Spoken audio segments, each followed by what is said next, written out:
Well, I'll call each person if they want to have any amendments to the agenda. All right. All right. Good morning. If we could all be seated, please. I'd like to call this meeting to order. It is January 9th, 2019, 10 a.m. I would like to start the meeting with a comment. No disrespect to Ms. Gold, but I or any other previous commissioners, I take our Pledge of Allegiance and all pledges of this nation very seriously. So I like to slow it down just a little bit, and it's a little bit more meaningful to me. So I would appreciate that. Join me, please.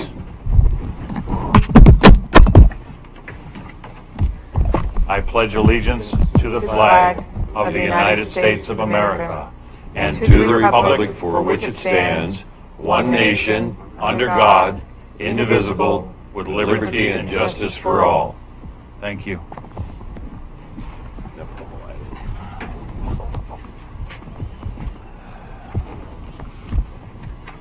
All right. Do we have any... I have a couple items first, if I may, Mr. Chair. Yes, go ahead, Mr. Boyce. I need a little patience here on this new seating arrangement. Okay, it's kind of nice. But you remind me of my grade school principal. And I had a special chair right next to him, a good part of my career in grade school. So. Did he have a ruler? Yes. So today is National Law Enforcement Appreciation Day. We lost in 2018 151 police officers in a 12-month period that were killed in the line of duty. Today, right now we've lost about 4 for 2019, so we're hoping that number goes way down. So in a National Appreciation Day, the tradition is you offer to serve the local guys breakfast. I offered, but they heard about my cooking and they politely passed. So thank you very much. Thank you for letting me express that. National Law Enforcement Appreciation Day. All right. Do we have any adoptions or amendments to the agenda? County Administrator? I'd like to add a discussion for non-representative COLA staff wage increases for the non-representative staff. And if I could, I'd like to have that earlier because I'd like the sheriff to be part of that discussion, and I don't want to spend his time here. Okay. Can we do that as, let me see, right after the awards? I'd recommend right after the consent agenda, basically just doing it as the equivalent of, 5A, right, and then the other one would be 5B or something like that. So that's fine. That's fine.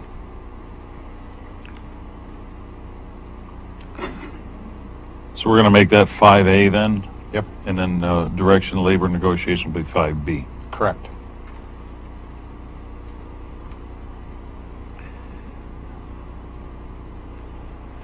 All right, any other amendments to the agenda? Mr. Chair? Yes. So at the last meeting we had a exec session for advice of counsel, and we're directed to proceed as discussed in the exec session, and on this meeting at item K, there are 2 executive sessions. And I just wanted to check with the county administrator. The 13 was to talk about deliberations with labor negotiations. Were we going to need that executive session anymore? No. Mr. Schroeder? Okay, Nope. so we would eliminate number 13. And then number 14, I don't think we need to do number 14 either, but I would like to add 2 items. One, and I'll pass these around. Is that for the executive session? No, we're not doing the exec session, so we're eliminating none at the all. exec session. The whole thing, okay. And 2 items. One would be an emergency ordinance to repeal Ordinance 1701, and thereby eliminating the county administrator position. So that would be an item, and that would come up near the end. In other words, the idea is that Mr. Schroeder would run this meeting until you did a reading on that. Now, it's an emergency ordinance, and when it's an emergency ordinance, it can be adopted in a single reading. effective on adoption if it's unanimous, but if not, like any of our ordinances, it needs 2 readings. So we'll just have to wait and see how the votes come out on that. This is only to add it to the agenda. It's not a vote on the item itself. And then as part of that would be approval of a termination agreement, a separation agreement with the county administrator, which is, I think, did you get a copy of that with those handouts as well? I don't think that was included. Were we putting that on the agenda? Yeah, the separation agreement is in the handout. Good. You have a separation okay, agreement yes. there, and then here's the emergency ordinance one. So I think I've got them Got 'em mixed back. up. So, right, so repealing would be first, and then the separation agreement would be second, because the separation agreement is based on a vote of You have repealing. more of these? Yes. Thank you. There we go. So I just ask that those be added to the end of the agenda today. So are you going to put that before presentations? Yes, No, it'd be at the end of the agenda. Oh, very end, okay. Yes. yeah, we're going to do that. How about we do it after updates? Okay.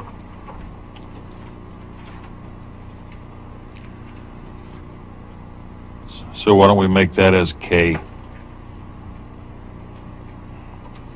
Right, just not executive session. Right, it's just not an executive session. Okay. All right, next we have, I'm sorry, are there any other adoptions or amendments to the agenda? Mr. Chair? Yes. Couple here. We have, oh gosh, is it item, the TLT tax, I think it's item 4 or 5. I don't have it right here. Anyway, I would like to postpone that for, till our 23rd meeting. Yes, 23rd meeting. I don't want anybody to interpret that I don't have full enthusiasm. I'm just not quite ready to enthusiastically recommend it to the voters. There is no urgency here, and I certainly support and Curry Friends and a fair board. I'm just not ready on a couple minor things that I want clarified, and I just simply have not had the time, Mr. Chair, to really follow through. This is a huge thing for the county, so I'd like to table that or continue it till January 23rd. And then I have one other also. What item is that? 7 and 8. You want both 7 and 8 eliminated or continued? My agenda's not coming up here. Forgive me. Thank you. Yes, F7 and 8. Appreciate that. Can we do that on the 16th instead of the 23rd? That would give us a week. That's up to the board. I would rather have 2 weeks, but we're pretty loaded on the 7 days from now. But I'm open to. I would prefer sooner than later. Okay. Move things along. So if you'd be willing to go on the to remove it for today and move it to the meeting on the 16th, I would be more in favor of that. That's cool. I don't have a problem with that. Okay. Fine here. Yeah, I will, Chair, I will say your time is still fine. In order to approve and get it on the ballot, I think my initial drop deadline to have the ballot language March. submitted would be the 20th of February, if I count my days Sure. correct. I think it's the first Tuesday in March, but I could be incorrect also. Which for me, I just kind of, in my mind, I would have you finish this by the 20th of February, so you have time built in case there's questions on the ballot initiative. So you do have time to do that. Won't affect it. Thank you. So this is for the second reading, okay, and the implementing as well. All right. We're One okay more, with- Mr. Chair. Go ahead. Thank you. I need to be reappointed as delegate to both AOC and AOC Board of Directors. The AOCC, BLM counties, that's a board of only 12 representing 18 counties. It's a very important spot for the county. I actually serve on 8 different boards, but like I say, this is probably number 1, and this is what helped us get that $1.7 million it built a few months ago, and I put it as my highest priority. I just need a kind of an official written document from the board that I am that delegate, because I do serve on the board now. I don't have a problem with that. And I actually just got the call yesterday that they need that updated, so I would have had it on the agenda had I had it a few days ago. I have no problem with it either. Thank you. Thanks for your doing it. All righty. Next we have public comments. Did you want a motion to Oh. approve the agenda? Yeah, I'm sorry. As- I'm Do sorry. we need, is that just, I think I a make a consensus? motion. Consensus is fine. Yes. Well, Is but it there were okay? other amendments there. I make a motion to approve the agenda as amended. I have a second? Yes. Second, thank you. Any further comments? The question? Aye. Aye. Aye. All right, next we have public comments. First is Lucy Labonte.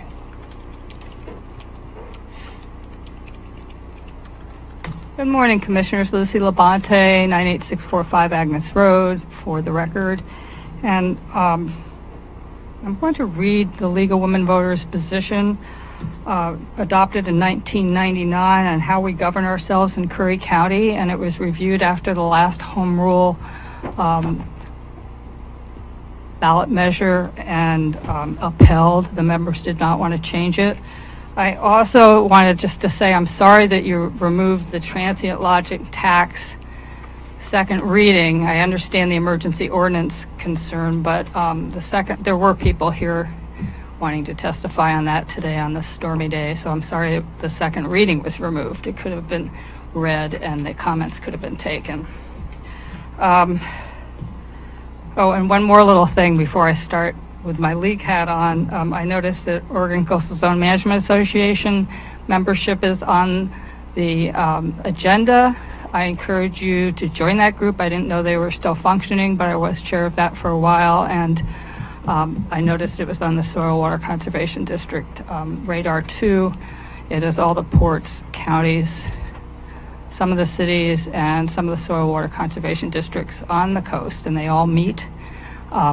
They used to meet quarterly and discuss coastal issues, and it was a very important group for getting our ports funding and dredged. So I really do encourage you to look very seriously at joining that group.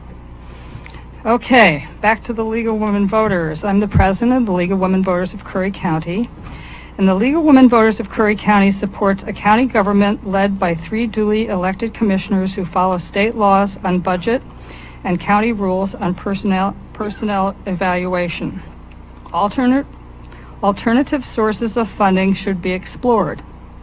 Efforts should be made to streamline advisory bodies as to function, membership, and training.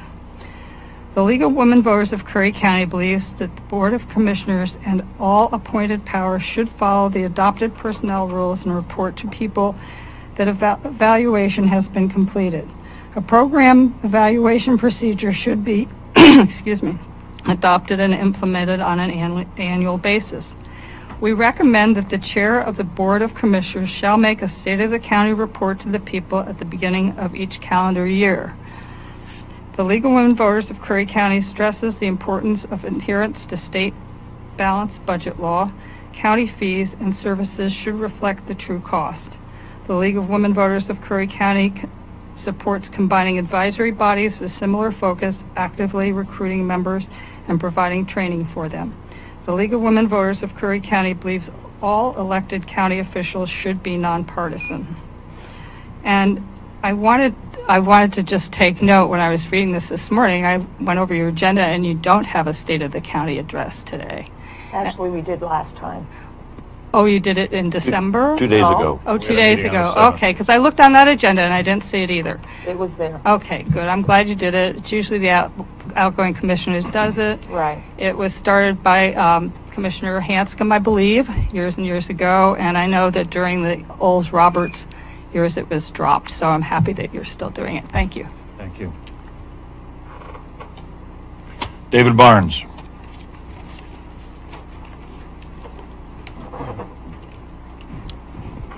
Thank you. If you don't mind, I'd rather speak later when you repeal 1701. That'll be fine.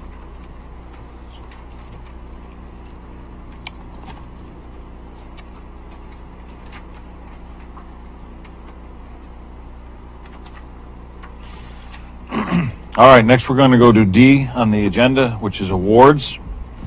The first one we have scheduled is a 5-year service award for Mr. Gary Carter.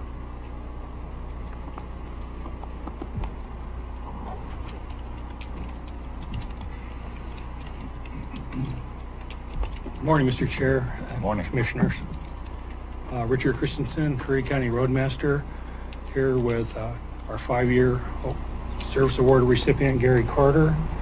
Just wanted to introduce him. He's one of our top operators. He responds all hours of the night, all weather, storms, no matter how bad it is.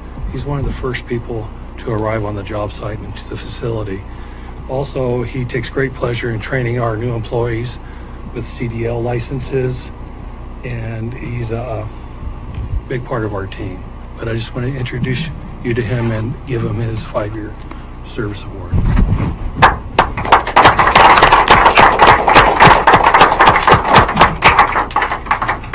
I just want to let you know that I happen to know Mr. Carter rather well, and his service to the county is very, very admirable, and it is my honor to call him my friend. Thank you. Thank Thanks, you. Gary. Next, we have a 30-year service award for Sergeant Hensley. 20. Or 20-year, I'm sorry. You've been here I'm longer sorry, I than gotta put the glasses back on, all right. 20. We're going to live long enough to see 30 Still years. got hair at 30 years, that's good. Good morning, Commissioners. Sheriff John Ward.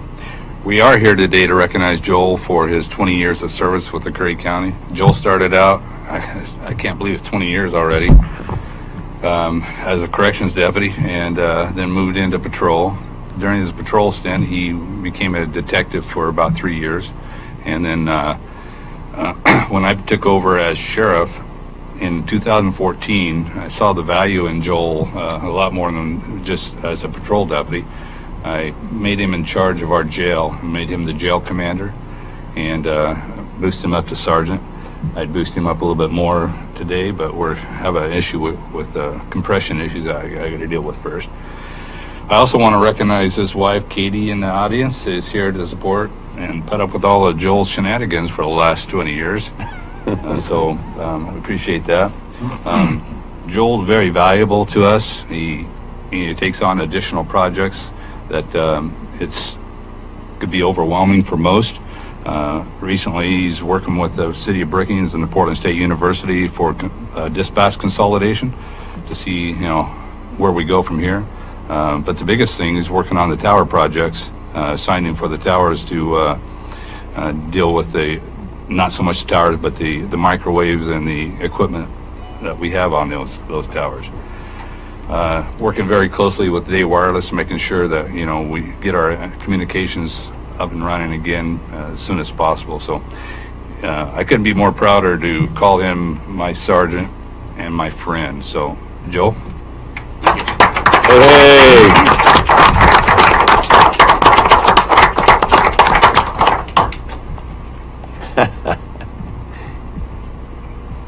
I don't want to hold you down all the time. I know. Better get her in the picture. Thank you for your service, Joel. Thank you. And he's got a speech. I do. I wrote a 4-pager, but I'll save it for later. In all honesty, I'd like to thank Curry County for taking a risk on a 23-year-old in 1998, December. Young family at that time. I really appreciate Sheriff Ward and everything he's done for me. He's allowed me opportunities to supervise actual multiple divisions, dispatch as well, and hopefully get us on a path that we're excited to be on. A lot of positive energy going on right now at the Sheriff's Office. We're doing a lot with a little. But all I would really want to recognize Katie Hensley, my wife, because, well, without her, I would have no hair. I'd be on so many blood pressure meds, it'd be unbelievable. And I probably honestly couldn't do this job. The law enforcement in itself is an enigma a lot of people don't understand. She's changed with me. She's allowed me to go leave all those hours a night, get the phone calls in the middle of the night, make you wonder why we do this. But she stood by me the entire time. So I'd like to thank my wife.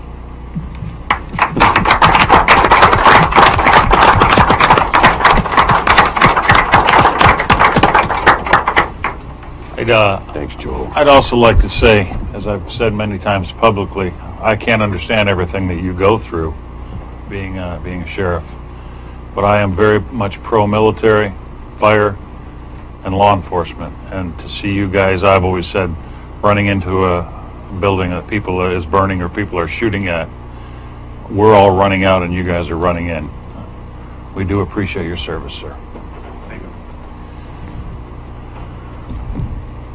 All right, let's move on to the consent agenda.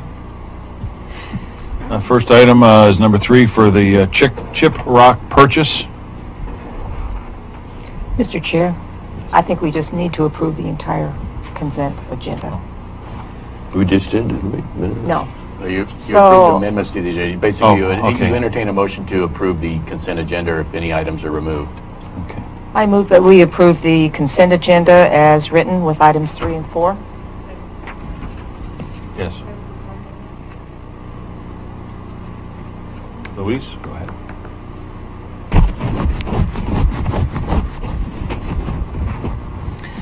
Louise Kallstrom, County Accountant. I just wanted to make a quick comment about the proposed budget calendar. I just want to make sure before we adopt it that there's no conflicts on any of these dates for anybody, and I just don't want to change it again after we adopt it. So, Can we wait till the 16th? I need to look at my calendar more closely. Is that going to be a problem? no, I'm going to be continuing on as if it's already adopted. Yeah, go ahead and continue, but there may be a conflict for me. I'm not sure. I Okay, just have so to do you want to check. remove it from the consent agenda for this Can time? we do it for now? Okay. Would that be, I didn't even think of that. Then we'll put it on again on the 16th then. Yeah, I didn't get home All right. till late last night and forgot all about looking at my calendar. Okay. So I apologize. Where was that one? Okay, so that would be with the removal of, I'm going to change my motion to approve the consent agenda with just item 3 only, which would be the chip rock purchase. Okay, gotcha. And then we will postpone the other proposed budget calendar until the 16th. Okay. Do I have a second? Second. Any further discussion? The question? Aye. Aye. Aye.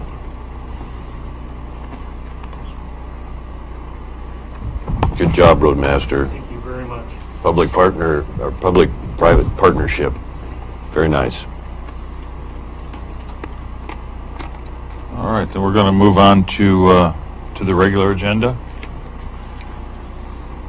And direction on labor negotiation with Union 206, Mr. Schroeder. Actually, Chair, I would like to go to the non-rep wage adjustment that we added to the agenda as agenda item 5A. You are correct, I'm sorry. On law enforcement, sorry. You're doing great.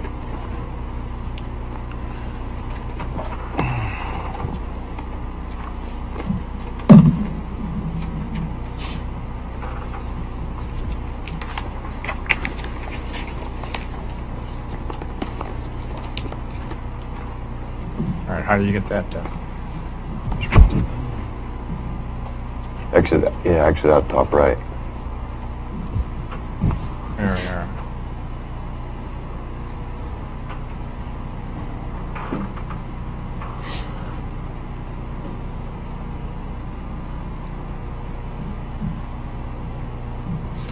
Okay, Clark Schroeder, County Administrator. We're basically at the point where we've had 2 unions settle in our county this past few months. We've had the Teamsters have settled for 2.75% plus language in the contract, and the SEI union settled for 2.13% plus health insurance also. And we've come to the point now where union employees are earning more than their supervisors in the sheriff's department. This is called compression. If the sergeant is promoted to lieutenant, they would have to take a pay cut. This will likely happen in other departments as we go forward if we don't adjust this. County administrator is recommending a 2.5% increase for non-representative employees and a $100 a month county increase in health insurance contribution, which is in line with the union settlements. My recommendation would be the effective date would be yesterday, January 8th, which would be the start of a new payroll period. The unions, as you're well aware, we retroactively went back to July 1st, but since these individuals and the non-reps are not in a union, we didn't start negotiations at that time. My recommendation would be to do it on the 8th. So in the handouts today, and I gave all you handouts yesterday, so you had time to review them and look at them. I will just put them up here just for the audience, just to have a brief view of them. We have the master payroll, which is enacted by the Budget Committee this past summer, and the effects of both the recommendations on a yearly basis. So when we're looking at the master payroll sheets on the spreadsheets coming up here momentarily, you'll notice the amounts are on a yearly basis. I will state that the master payroll is not updated every time an employee is hired, leaves, transfers, or promoted. It's a static worksheet that's adopted by the Budget Committee. And so when you look on the master payroll, you'll see individuals who are no longer here or have changed positions. And the reason that is because the payroll actually sits inside of our accounting system, and so that's where it resides. So the numbers that you see are kind of the general effects, as if you were enacting it from the previous the Budget Committee recommendation. So we went back, and actually Julie Swift had put this together, and so we have these non-reps, Teamsters, SEI. Farther on the page, which the audience can't see, is the road department, and then elected officials. The reason the road department, going forward, the road department will be separated because they'll be in the 206 union, which we're going to be talking about next concerning the negotiations on that. The reason the road department is broken out separate, and correct me if I'm wrong, Ms. Swift, is that in the past, they did get what the Teamsters got for a few years without being part of the 223 Teamsters, I shall correct that, without being part of the union, and then they, somewhere along the lines, they dropped out of it. So they have a slightly different path as far as historical COLAs. So with that, we basically go back to 2009, and you can see we have COLAs and steps, and then 2010, 11, we got 11, 12, we got, coming forward, you can see over the course of this 9-year period, there really hasn't been an awful lot of parity. And when you look at the unions, I would encourage you, the reason we're here is you'll look across these two lines, and you can see 18-19 increase. Here we had step increases, which are 5% or 2.5%. Here the sheriff's union got some. So with that,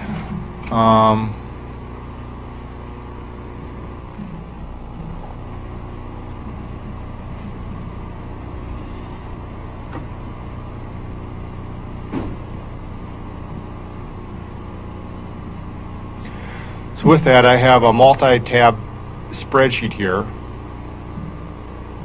This is going to be hard to see the multi-tab spreadsheet.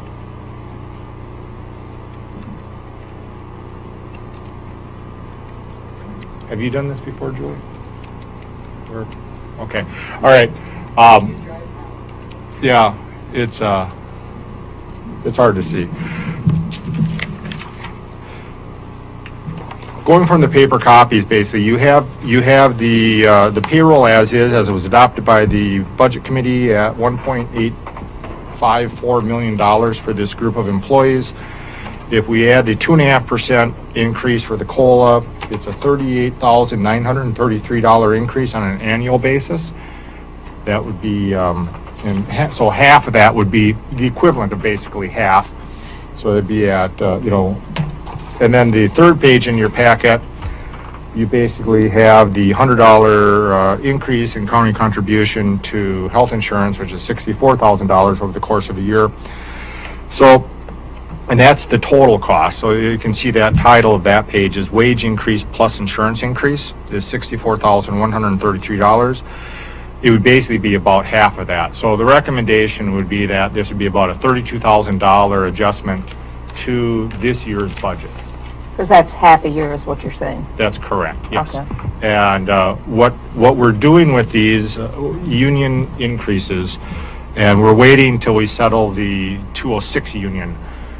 We will, Ms. Kallstrom will do a supplemental budget to basically move money into the wage categories for these different departments, because the budget committee did not budget for any increases for any of the unions, and so this will just be in line. We're going to wait till we get done with that.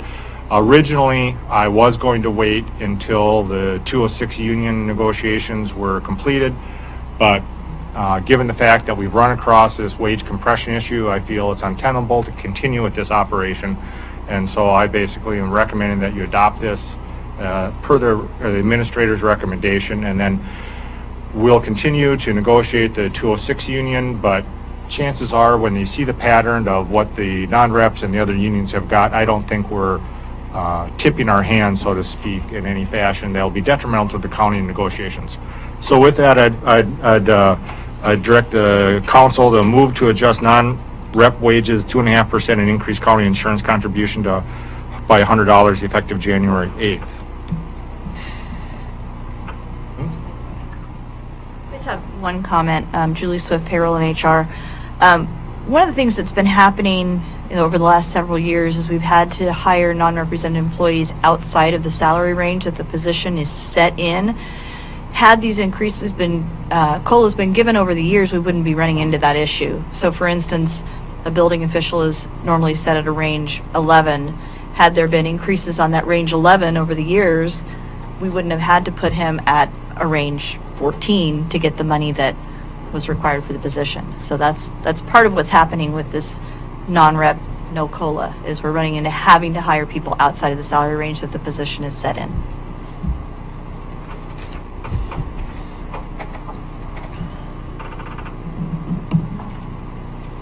So I'm looking for a motion. All right, I'll make a motion to adopt the budget increases for the as stated by County Administrator Schroeder.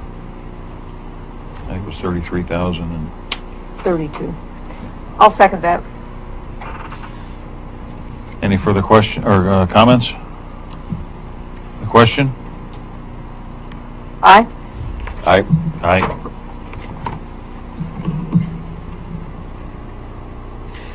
All right, we'll go to 5B now. Now that I'm back online, direction on labor negotiation for Union 206, Mr. Schroeder. Okay. Curry County, as I just reiterated earlier, Curry County has been in negotiations with the Teamsters 206 union, which is the road crew. Attorney Bruce Bischoff was the lead negotiator along with myself and John Huddle as sitting in that second chair with the negotiations for the previous union contracts. Mr. Bischoff no longer is engaged with Curry County, and the question before the board today: should the county engage a union negotiation attorney or have staff finish the talks without an attorney? We have been working, just for a status update, the 206 union, we basically have been working on the language of the contract, and I would say we're 90% of the way there as far as the working language, but we have not done any of the financial part. So that needs to still be negotiated. And one of the options for the county board to consider would be to, which I made a recommendation back in June actually when I got here, was to engage Pierre Robert from LGPI, which would be able to help and support the county with negotiations. He bills out at $190 an hour plus expenses.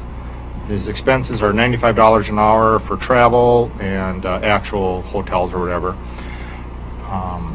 If Mr. Robert was brought on board, it would be my recommendation that staff would be part of the negotiating team. I would recommend that you would have Council Huddle, Kallstrom, and Swift in with Robert. In my conversations with the representative from 206 yesterday, he is looking to try to schedule a 1 or 2 day negotiating session on site here sometime within the next 30 days. Again, this is a union that was voted into existence for Curry County April, March, somewhere in there. And so the effects of this are going to go back to July 1. And the longer we postpone this, the longer it's going to be a problem. And in addition, I think it's important for the county board to weigh in because we did receive notice also from the SEIU union. We got this last month in accordance with Article 28, Terms of Agreement, Collective Bargaining between Curry County SEI Union 503. We are giving notice of our intent to reopen midterm negotiations of Articles 19 and 21. And so you might remember we just settled the SEI Union in, I don't know, August, somewhere in there. And the Articles 19 and 21 would be basically, the equivalent of wages and or health care. And it would be my recommendation that you enter in negotiations with the same negotiating team that you're going to be doing the 206, giving staff direction to do this. And you start negotiating with SEIU because I would prefer to have you go into the budget cycle knowing what your wages are going to be for starting in July. Because it's kind of put staff and the financial situation in the county not having those in place, and now we're having to go backwards. So I would recommend that we go forward with SEIU negotiations also. There are questions, Ms. Gold? I have a couple of questions. Number one, where is this legal counsel located? Where does he live?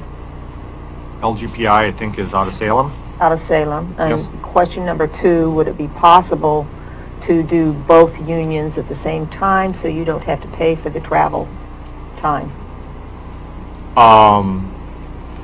It might be hard to do that just because the 206 union might be a little more complicated because it's a brand new contract, and the union, Corey Finnegan, I think is that guy's name, he basically has said he wants 2 full days to do this. He would rather get 2 full days and just knock it out.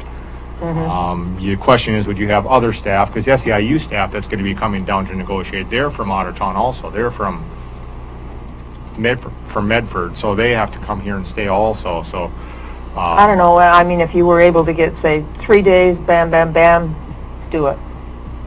So that you're not paying all the travel time. Because that adds up. Well, and I guess part of that, Commissioner Gold would be is if the board wants to have a negotiator, union negotiator on staff to come with us. So that's your main question right now. So that the strategies we can talk about, we will enter into executive session at some point with your negotiation teams to talk about your strategies.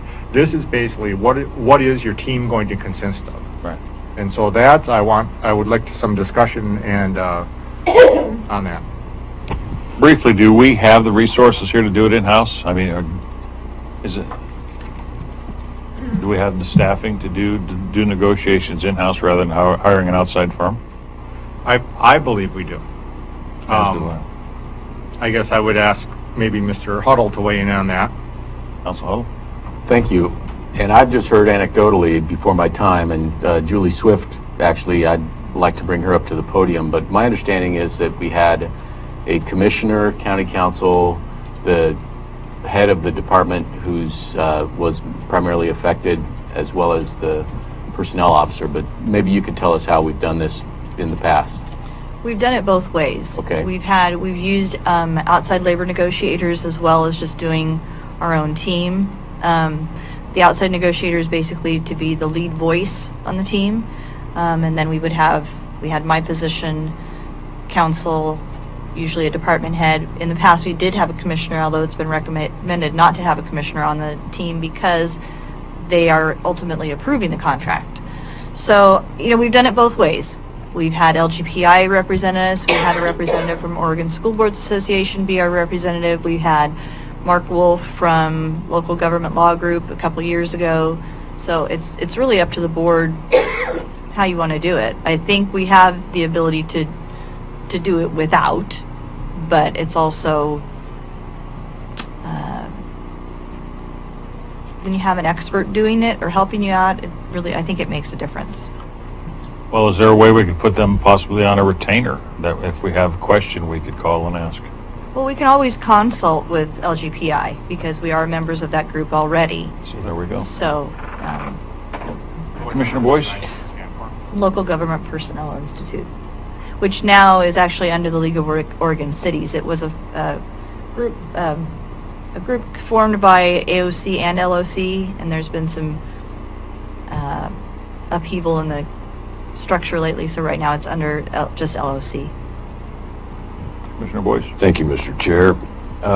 Glad Mr. Schroeder asked Council Huddle, and I may have a specific question here in a minute. I've spent a little time on the phone with Mr. Robert, and he's very well respected around the state. He's reasonable. He is very experienced. And I'm hoping we don't need him on a real steady basis for 2019, but I sense that we probably are going to need him. So I'd like a chance to get to know him a little better, all of us, as far as that goes. I'm not saying we can't do it in-house, and I didn't catch Mr. Huddle's answer on that fully, but just very interested in what your approach might be. And another thing about Mr. Pierre, he doesn't have any connections with any of us, I presume, as commissioners, which was a past issue. So, Mr. Huddle, I would like to just defer to you again. If you want a more specific question, I can do that. So, I asked Julie Swift up here for how it was done, where she came from, or, how it was done here in the past, and she mentioned it's been a bunch of different ways. I'm used to having staff do it, and then if we get into a particular loggerheads or, sticky issue, you dial up your outside legal counsel like a Pierre Robert and, have them on an ad hoc basis, but not have them be on every single item in every meeting. So I'm used to a culture where the staff did it. We did not have elected officials involved. The interesting part there is we were actually criticized by one of our unions for not having elected official involved. So it's almost like you can't win sometimes. But what I'm used to is staff does it, and they only time the elected officials are involved is in the exec session where they're providing the policy directions to the negotiating team once the team's established. But I'm comfortable with staff teams doing it and then consulting with outside counsel on an as-needed basis. Commissioner Gold. I'm going to have to agree with not having a commissioner on the bargaining team because it really does color your vote when it comes down to it. Because I was part of the bargaining team, and yeah, totally agree with that. Commissioner Boyce. So as I stated, I'd like a chance to get to know him a little bit better and see how that might prepare us, for 2019. So I'm ready to make a motion just to direct staff to go ahead and have him come down to finish the negotiations, or at least be a part of it. And $185 an hour, that's half what we were paying Bischoff. So I think that it's a rough call, tough call, but I think that certainly would be my preference. So that's my motion. Are you looking for a motion today, or did you want to go through executive session to do that? No, so on your AGRS, I have your couple motions. One motion, move to direct staff to finish negotiations without outside attorney, or two, move to direct staff to work with Pierre Robert from LGBI to finish negotiations. And I guess you could probably break that into two separate, listening to the discussion, I guess I would correct my motion to say, move to direct staff to work with Pierre Robert on an ad-needed basis to finish the negotiations. So basically have him on retainer, and like Council Huddle had said, we get to a loggerhead, we get something we can't get through, we call the guy up, or we dial in, just like you dialed in Bruce to executive sessions, you basically, maybe your first executive session, you basically have Pierre call in and staff, you guys meet together and kind of give direction. So that logistics-wise, your next step is going to be, you're going to schedule an executive session, and you're going to give guidance to your negotiating team. And then your negotiating team is going to schedule with the, Corey Finnegan from the 206 union, and they're going to physically be here to do this type of work. But staff need guidance to say what kind of leeway are you going to give them to do this. So We're not looking for that guidance today. No, we're not. No. I'm talking about logistics. And so the logistics of this is you basically would, I would recommend that you make a motion to direct staff to work with Pierre Robert on an as-needed basis and start the negotiating process. That basically would mean we will, once that motion is done and passed, we will put on the schedule on an executive session to meet with you and with Pierre on the phone to say, here's where we're at, and we'll package all this stuff up, and I will hand my information off today. By the end of today, I'll hand it off to Huddle and to Ms. Swift to make sure they have all the information that I have concerning the 206 and along with the SEIU union. Mr. Boyce. Thank you again. As I said, I spent time with him on the phone, so I'm not really inclined to change my motion. I'd like to have him come down and help finish the negotiations, and that hopefully again would set us up for down the road negotiations.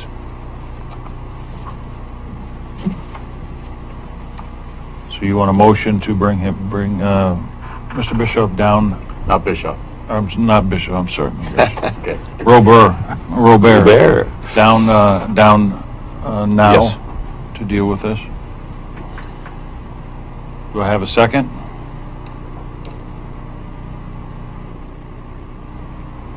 For lack of a second, the motion dies.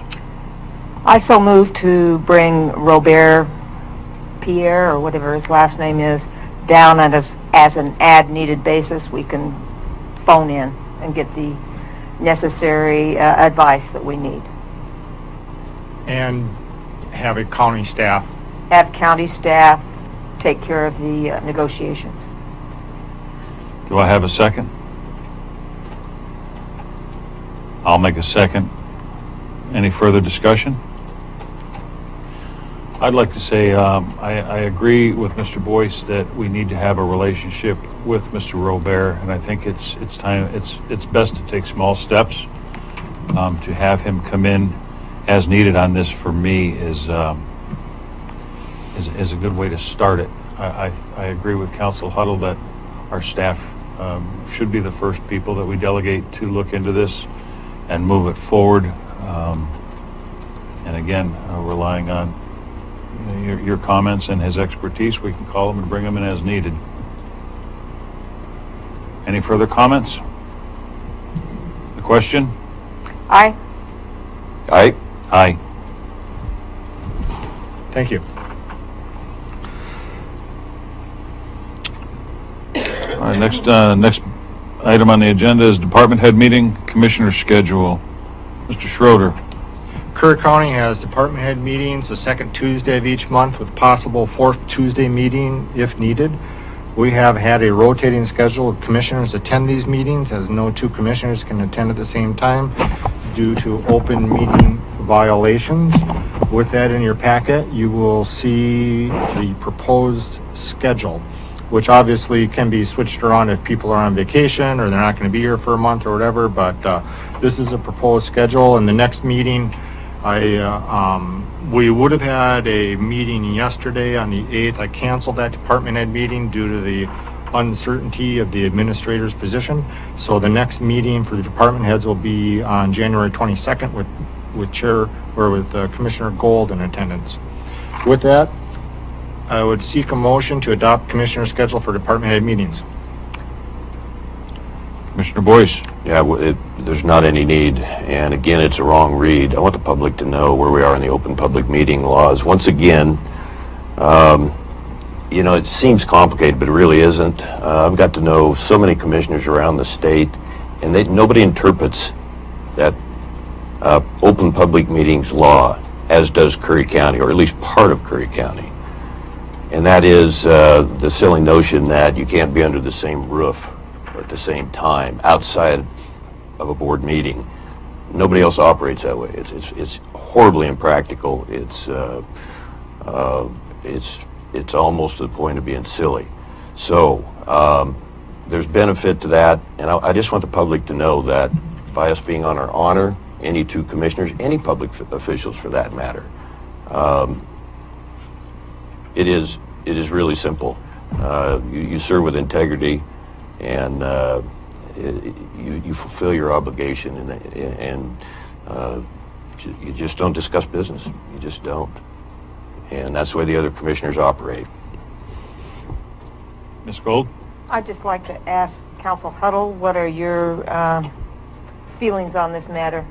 Probably more than feelings, what's legal, what's not legal. Well, thank you. And Commissioner Boyce summarized the the position of Curry County that any two commissioners under the same roof is a meeting, and that's really not my position, so I don't know where that position is coming from. But essentially, it's when two commissioners deliberate or gather information towards county business. And my experience is the information that's discussed in the department head meetings is county business. A lot of times it's going over agenda items or talking about items that would go on an agenda. So I believe there is a risk that two commissioners at a department head meeting could be considered as obtaining information or deliberating on information that constitutes county business. And so I urge caution in having more than one commissioner at that kind of a meeting at the same time. So I think it creates a lot of issues and a lot of ability for people to accuse us of wrongdoing, and I prefer to stay out of that kind of position. You say, if I may, you say it creates a lot of issues? It creates one large issue of alleged violation of the public meetings law that I think people could easily accuse us of wrongdoing, and I don't like my board to be accused of wrongdoing. So, Could I ask you to expound on that a little bit? okay, well, I'll try to say it again. The Oregon Public Meetings Law Oh, I know the law. requires a notice of a meeting and an opportunity for the public to attend, and you have to have it accessible, and you have to take minutes and do all these things that we're doing here in this meeting. And the law defines a public meeting as a quorum, which unfortunately for us, because we're so small, means two commissioners who are gathered together to obtain information, like a workshop, for county business.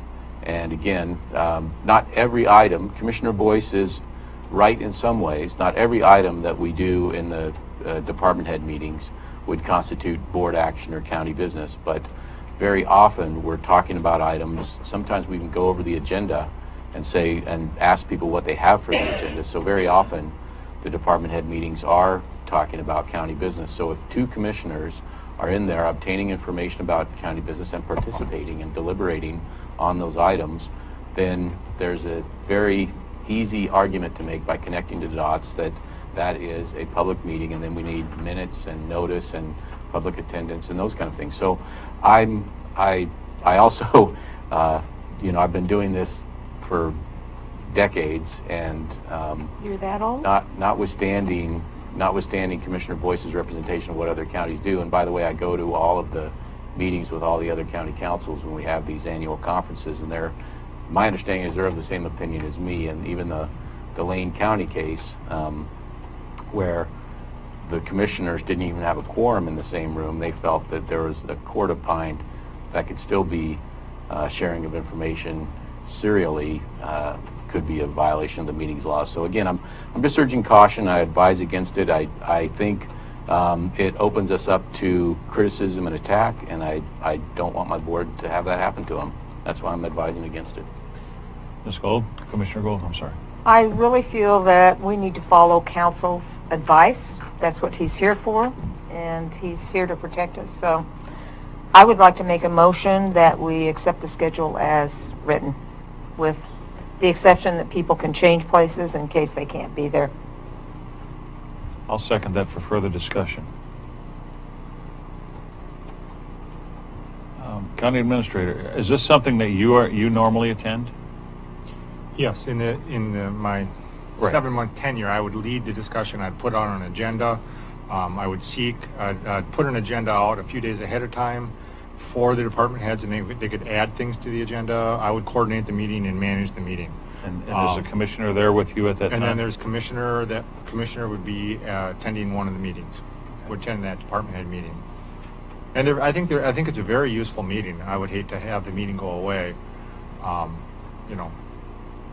mean, one of the remedies that we had, and Mr. Posh, you weren't aware of this, we kind of struggled with this issue this past fall. One of the remedies, the Council Huddle had recommended, was that if two commissioners do show up for a meeting, the meeting just becomes canceled in order to stop a violation, and that was one of the remedies. Commissioner Gold? And I have one more question. Would this become a public meeting if two commissioners were to attend? And once it becomes public, that means you have to notice it, you have to keep minutes.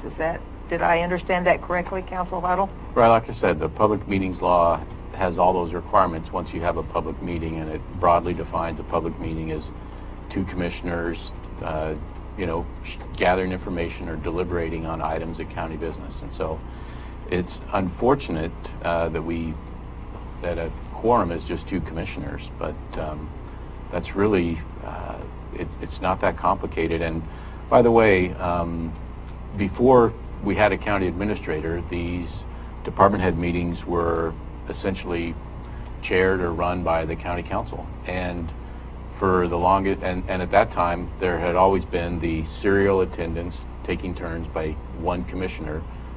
So it's consistent with the past practice and the past practice of the past county council that we not have a quorum of commissioners in the same room talking about all this stuff at the same time. So I struggle with departing from taking turns. I don't understand the problem with that, but that's, you have one commissioner who has, and I don't know, Commissioner Pash, maybe you have some also. Well, that's my next question to you is I would be leaning toward rotating commissioners so that each meeting a different commissioner attends that department head meeting, and I think that's wise because then you get fresh choices and you get a fresh mind on different issues. It's what we've done since, before I was here under Jerry Herbage's tutelage, as it were. So what Commissioner Boyce is proposing is a departure from what we've been doing for a long time. It's also not my understanding of how the public meetings laws work. So. Commissioner Gold? I have one more comment. When all of this uproar happened, I guess it was several months ago, I had heard that some of the department heads were uncomfortable with having the public there or whatever, so they would have a hard time speaking freely about their issues. So that's what I had heard. I think that's another issue also that we need to take account for. Commissioner Boyce? Thank you again, Mr. Chair. Small county, our job is to collect as much information as we can. 4 words, there is no deliberation. There cannot be any deliberation.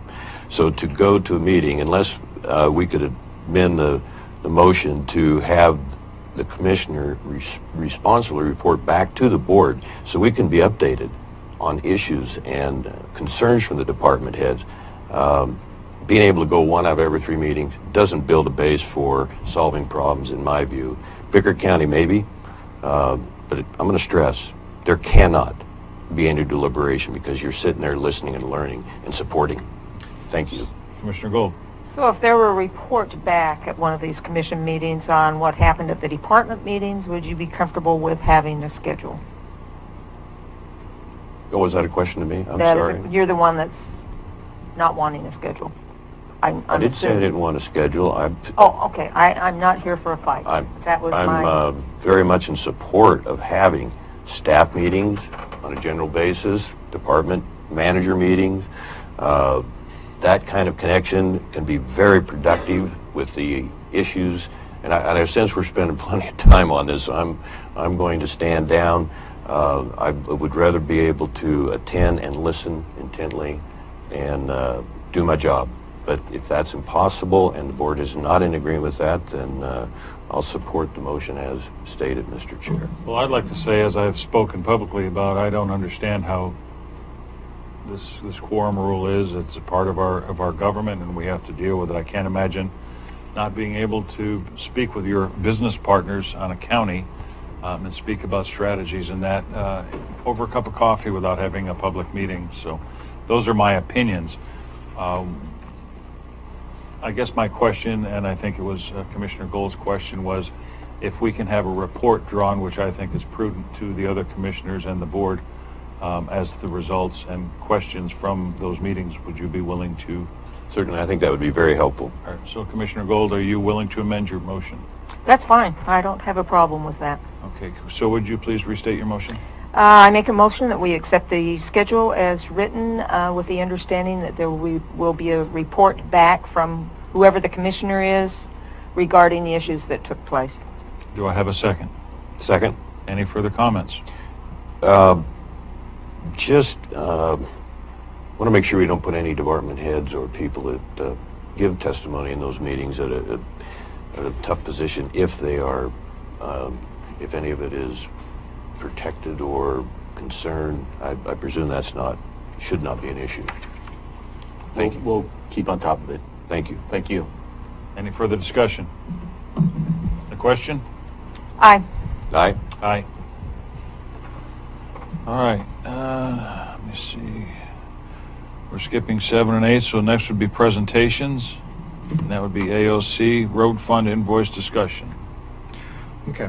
The next two items, basically, I put under presentations because if action is taken, you're going to be directing staff to come back to you with a supplemental budget. So the reason you're not actually voting and approving these next two items is because we're out of money, and so we have to approve more money, and I don't want to waste the money on a supplemental budget if we're not going that direction.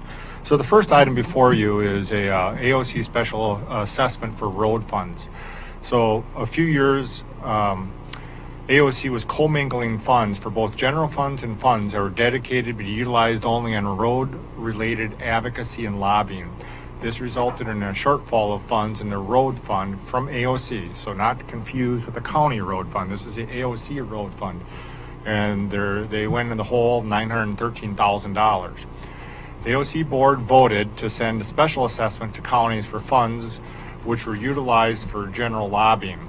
The general decision for the county board is, the general question for the county board is, should the county pay for the services that are received from AOC for the years that the road fund money was used for general support of AOC and its activities over that time frame? AOC is allowing counties to pay their proportional assessments over a 10-year period if needed. Supplemental budget would be needed for this assessment in addition to the AOC dues, which is the next item on the agenda. So we have, this will be the first item, and it'll be tied into the AOC dues. So this is a standalone item, and here's basically the assessment here of $9,800. We are, when you look at the packet here, this packet is 70 pages long, and so within this packet are basically some of the history concerning, well, how did they get here? There was some concern of maybe mismanagement, lack of oversight, other types of accusations have been made. They address this within this packet. It's online for all the citizens to read. And our county at $9,800 is fairly small compared to some counties that are paying $100,000. There was a discussion this past summer and fall concerning how these special assessments would be allocated, and they basically ended up on allocating them based on the percentage of the dues that currently are supported, which has to do with population and area and other areas. So this is basically just the proportional of that $913,000. This is our portion of this, and the county board can decide if they want to pay it, or do they want to pay it on a 10-year basis or a 3-year basis, or not pay it at all, is my understanding. I will say that one county, Jefferson County, who is no longer a dues-paying member of AOC, they are paying 5/7 of their particular bill because they got benefit for, they were members for 5 of those 7 years where this misallocation and commingling of funds was, and they felt there was an ethical obligation to pay for 5/7 of that bill because they were members at that point. Do you know if they if AOC put the other 2/7 of that burden on the rest or not? I'm not aware what they did put with that back into the fund and redivide it. I think what they're looking for is direction from all the 36 counties and find out where they're going to land. They might have to adjust their budget if some counties don't want to do this. When I've met with the other county administrators, they basically, everybody kind of wanted to get this off the plate. They wanted to get this done and paid for in January, February, so that AOC can go forward and have a legitimate working plan to go forward. I guess that was my question, though, is if counties refuse to pay, are they putting that portion back into it and redividing it and penalizing the counties that are willing to pay? I don't think so. I think you're going to have to make operational changes or They're going to view something else. And was this from mismanagement, you think? I'm not going to weigh in on that. I think it was a commingling of funds, where you have, two different things and you're supposed to separate out activities and all of a sudden it gets dumped in the same bucket. The executive director did resign and they have an interim one and they had a new audit. So this 70-page details exactly how they're addressing this issue. I think Commissioner Boyce was first. Thank you. This has been a grueling thing, and we've watched what was a very good person leave the whole organization. And sitting on the board, this, by the way, I was appointed after this was discovered. So most of the bigger counties have already paid. What's really, I think, the biggest issue for the smaller counties here is that this is where we get our CIS insurance. Should AOC ever go down, many rural counties would be faced with the task of trying to get insurance independently on their own, liability and all that goes with that.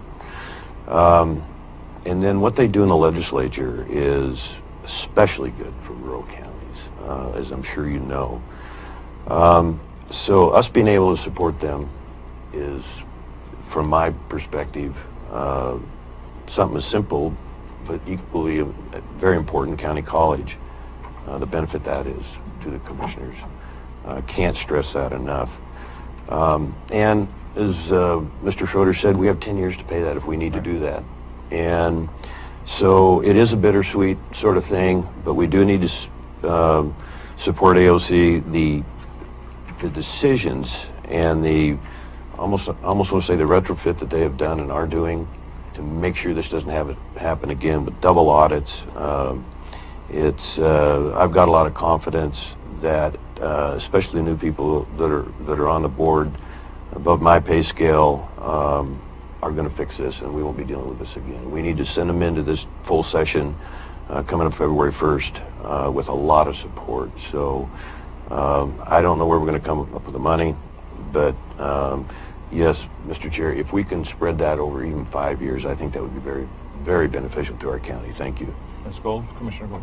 I have a numbers question. What % interest rate would we have to pay if we spread it over 10 years, 3 years, or did they even get into that? They didn't get into that. It's just take your $9,800 and divide it over the amount of years you want to spend.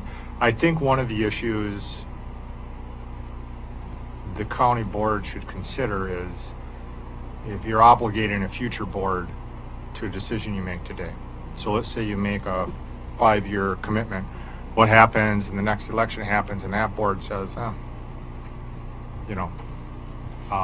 guess it comes down to you make an agreement with someone and it's integrity. You keep that agreement. I think that's important. I don't think AOC is, I've talked to the interim director, he doesn't really, he's fine either way. If we want to take 10 years to pay it off or pay it off at once, he's like, as long as they know in their long-term structure, it's coming. So they don't, they're fine with either decision that we want to make. Commissioner Gold, or Commissioner Boyce. I already informed them Curry County's not paying any interest, so. Well, I like free money. Stretch it out as long as we can. So, do we have anything from Louise on this? From a budgetary standpoint, and this is tied in, I might as well just, Louise, you can come up here, but the next item on the agenda is AOC dues, right. And this ties into this. So the line item for the BOC office for dues, which includes AOC up to like $19,300 a year, LGPI $1,588 a year, O&C counties membership is $18,427. And could you say that again, that last part again, please? O&C counties, $18,427 for dues. So O&C is about the same price basically as AOC. And then NATCO, which is the National Association of Counties, is $450. So the Budget Committee budgeted $35,000 for the current year, 18-19. Our costs currently for 18-19 are $38,090. So we've already overspent that budget, mostly because and this goes back to the ongoing problem we have a fiscal year, they have a calendar year. And so we basically ended up paying our 2018 budget, our 2018 dues for AOC, we paid them in July, which falls into this budget. And now we have another invoice for this. And Ms. Kallstrom can expand on that. But we can go more into depth with this in the next item. I guess I'd like to, your question was about the numbers, Ms. Gold. Always. Yes, and so the question is, no matter what you do, whatever decision you make, you're probably going to have to make a supplemental budget. And what we'll be looking for from the board at this point is saying, develop a supplemental budget and come back for you to vote on. And in this case, for the road fund, the direction I'd like to see from the board is, do you want to pay it off at once or over a 5 or 10 year period? I'd make a motion to pay it over 10 years since we're not paying any interest on it. I Free. think it's a no-brainer in my... Free Second. money. Got it. Any further discussion? Question? Aye. Aye. Aye. Okay, so staff will come back with after they advertise, come back with a supplemental budget, right? Is that enough over the budget to warrant having a supplemental budget? The next item is going to put you over the budget. Oh, I see. Okay. Yes, Louise Kallstrom, county accountant, and that statement is correct. The county is already over budget by $3,000, and then this is $980, and we actually haven't paid our dues for 2019, which will add another, depending on which dues you pay, another Somewhere What is it? around up to Uh, 19,303, but it's more likely going to be like, I don't know, 17,000 or something like that. So that's the next agenda item. So we're already on, say we're already on this agenda item. One of the problems is I went back over the history of the dues account, and what it looked like they were doing is, at one point, they were taking the dues that were paid in January, and they were doing a prepaid for half of it. So every year you have half of one year and half of another year. In my experience, when you're paying dues for a year, you usually only have, you don't bother with all that prepaid stuff. You just pay that year's due in that year, and that's for a full year. But it looked like in the past somebody was concerned about that, so they started doing this half year thing, and then they didn't. And one of the things that happened was at the end of, for the 2018 bill that was received in January of 2018, there was so much discussion about what was going to be paid off of that bill and what wasn't going to be paid off that bill, that it actually came down to that bill didn't get paid until July. So now we've got that bill in there. I've got another bill that's going to come in. So my two choices is the new bill that comes in, do I put 100% of it into this fiscal year?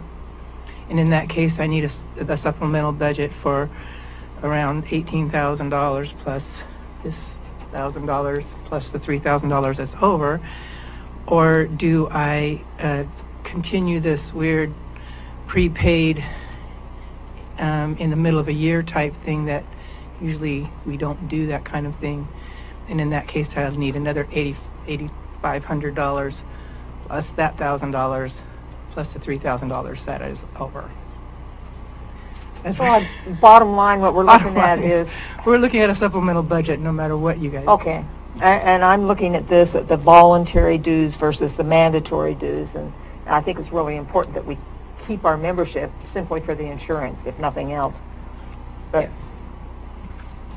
Yeah, because so there would be a savings of $57.85 if we just did the mandatory parts of those dues. Ms. Kallstrom, if I could, would it be better for us and much cleaner for the county to pay that forward because we're on a fiscal year and they're on a calendar year that we pay that forward so that we don't have this problem again. The easiest thing to do so that you don't get into this problem again of having basically 2 years paid in 1 year is to just pay this bill, cover it with a supplemental budget, and then next January pay that bill for that year. And that way you only have 1 year and 1 fiscal year, and it doesn't require all these journal entries and people remembering what they did the year before. I So hope in other you words, suck it up now. I hope you remind me of that when it's time, because I think that's the best way to go. Mr. Boyce? Hey, thanks again. You know, I'm just looking at the categories there, the Federal Land Management Subcommittee, that's always 7 o'clock in the morning. I might let you inherit that at some point, because sometimes I leave here at 2 in the morning to get there in time. But it is very important for Curry County especially, and the PERS, you know, that's not going anywhere right now, and that's a really, really tough issue. So yeah, that's all I have for now on that. Excuse me. So can we have a motion? I'd like to make a motion that we pay everything now, but on this amounts that they've billed us, just pay the ones that are mandatory instead of voluntary. People can be part of the committee, just not vote on those committees. We have been paying the Federal Land Management Subcommittee dues in addition to the... Yeah, that's like an extra 4,000, 4,100. Paying the first one, the second one, and then the federal one. That's the ones we have traditionally paid.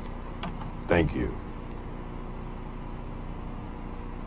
Do we have a second? Second, Mr. Chair.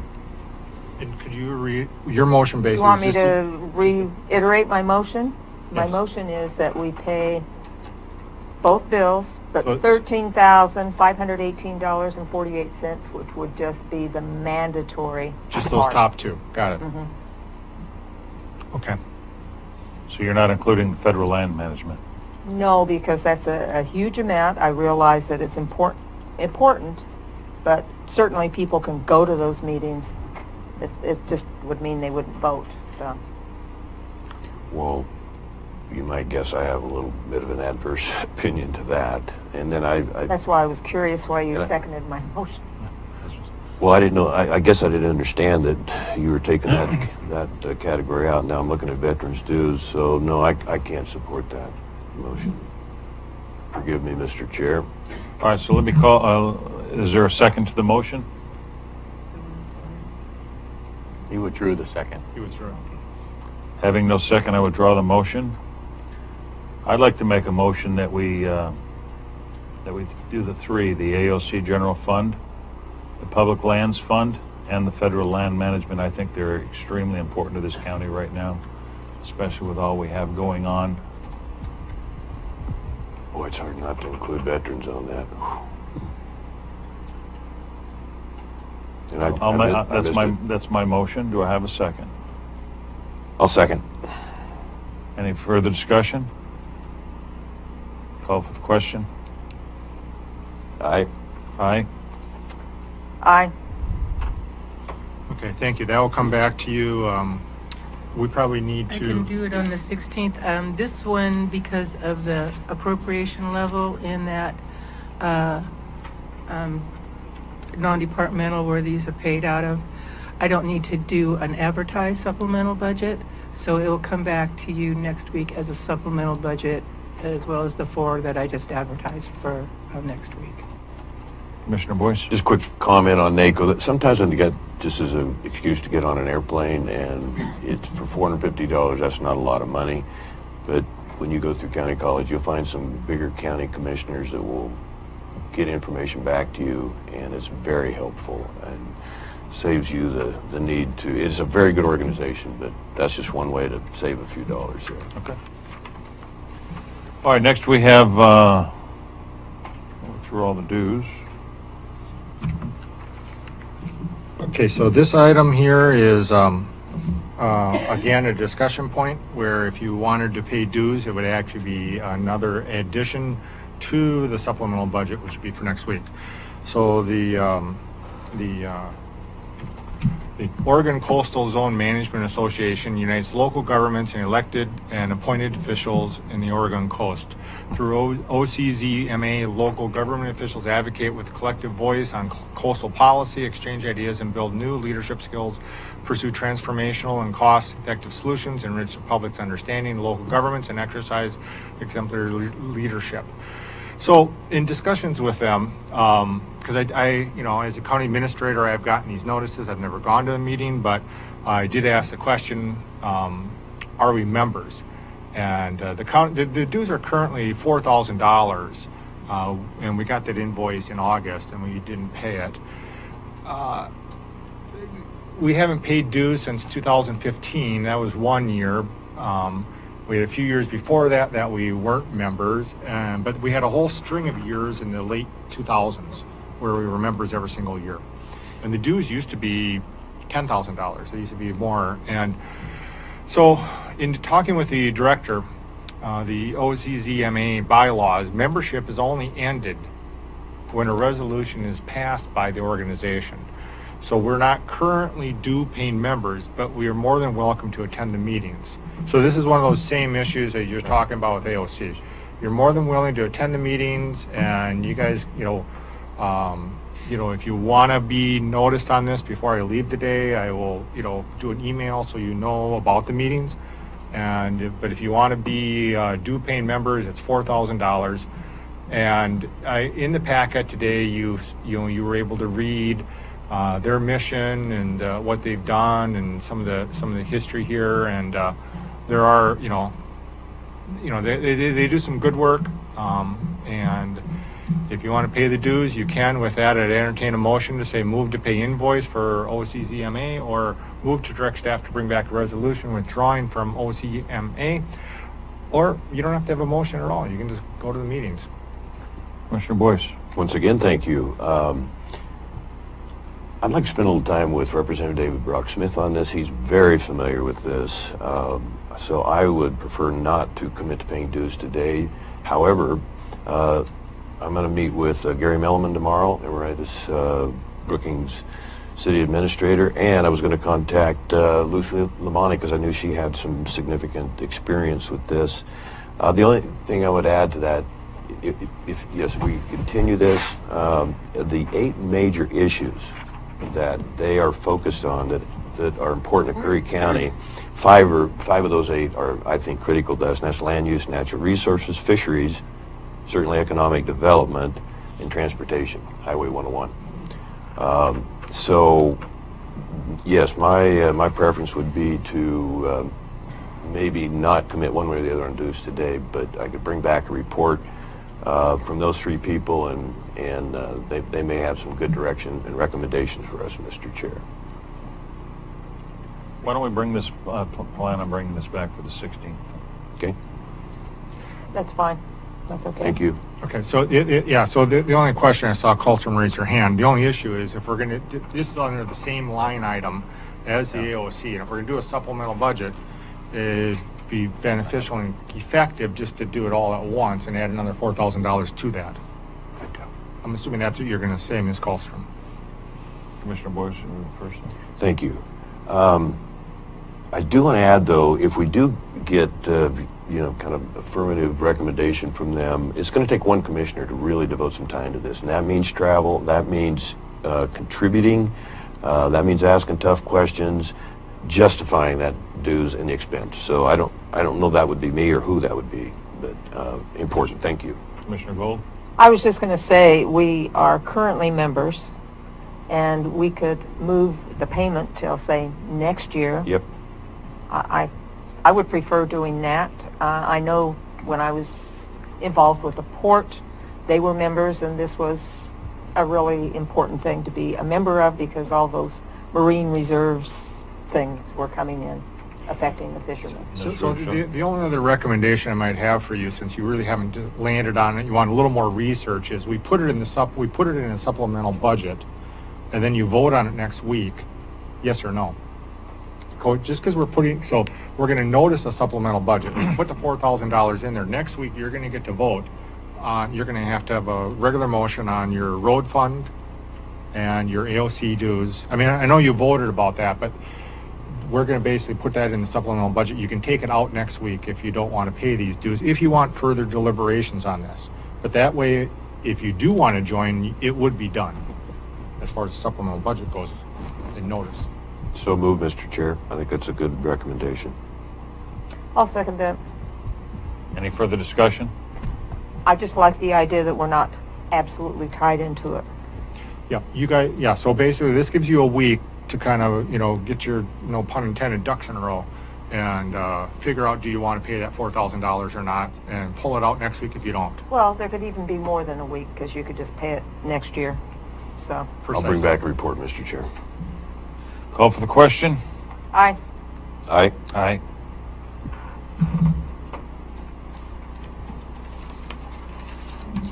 All right, we have some announcements. Meeting schedule, vacancies.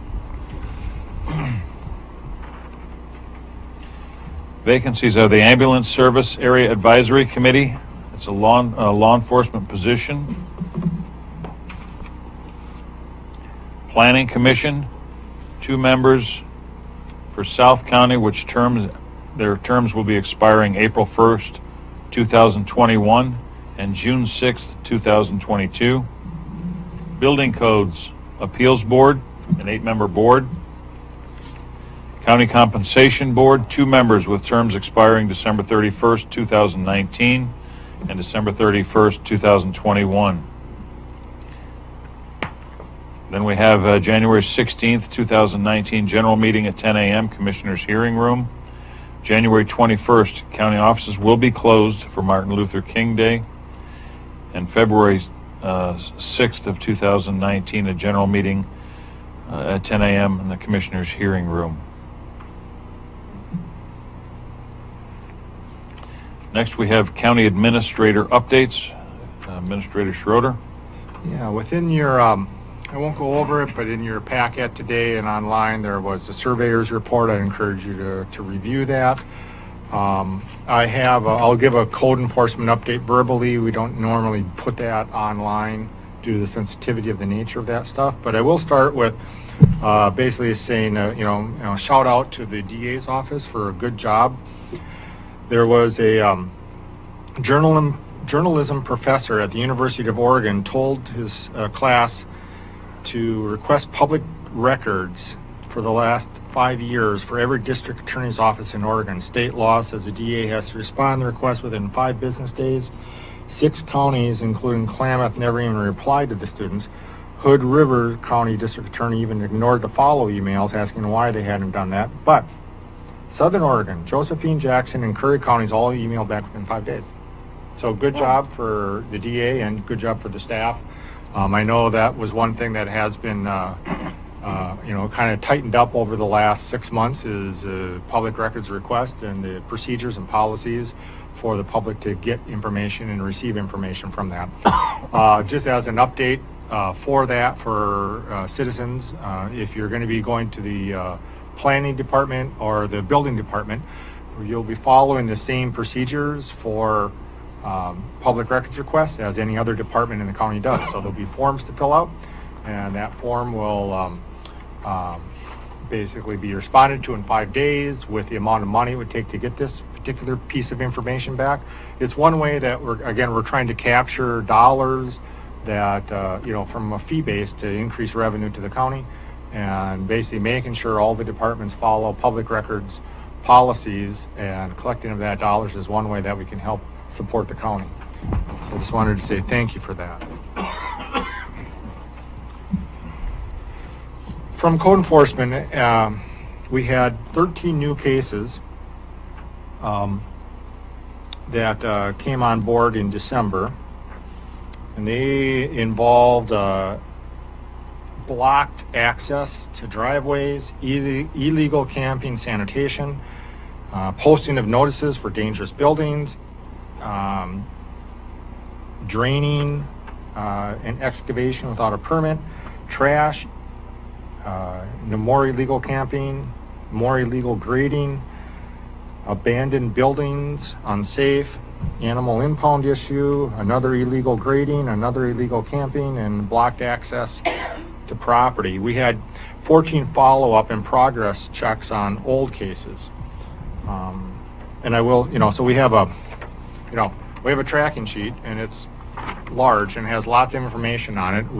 This is not a public document because it has people that are filing complaints, and we want to protect people's rights not to be outed by doing this. But I will say that it just exemplifies the fact that we have, a part-time guy who's working 19 hours a week, and we're not even scratching the surface of what needs to be done in this county. And I would really encourage you as you go forward in your budget cycle this next spring to double down on your efforts and hire a full-time code enforcement officer, because it's definitely needed. And we're taking on more responsibility also for abandoned vehicles, so we're working with the Sheriff's Department. Obviously, an abandoned vehicle is kind of a low priority for a deputy that's charged with lots of other things out there in the county to protect. It's not a high priority for that, so we're turning that over to code enforcement. So we basically have our code enforcement officer also have access to the databases to look up ownership and bins and licenses and stuff like that. So we're trying to help that. I was scheduling a meeting next week between basically planning and building and the sheriffs and code enforcement and administration, because all these, and public health, a lot of cases that we find in the county are, they have so many compounding issues. They're not just usually one issue. There's normally a number of different issues. So, and we did have in our solid waste committee this morning, actually, we also talked about DEQ maybe being more involved when we have sewage issues. We do have, one of the compounding issues when you have all this illegal camping is you have, illegal sewage dumping. And that is an environmental issue. So not only from a county standpoint is it a hazardous waste under our nuisance ordinances, it's also a DEQ violation. But ultimately you need to, whatever you do, you need boots on the ground.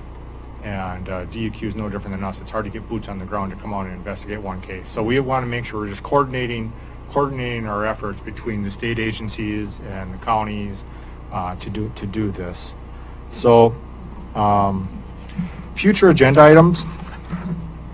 A couple things that I've sent out to the commission that maybe you want to consider.